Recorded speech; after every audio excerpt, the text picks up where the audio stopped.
Hello, I show you how to hard reset on Lenovo K3 Note. Turn off the phone.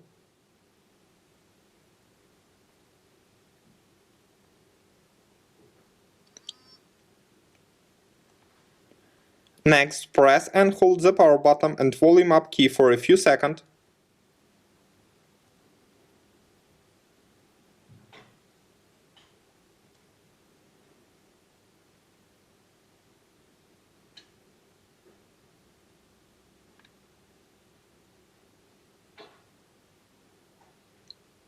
Now choose Clear eMMC.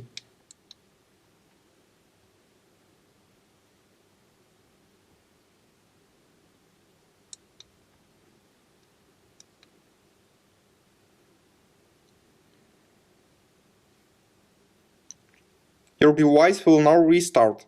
Successfully, the hard reset is completed now. Subscribe to our YouTube channel and rate the video.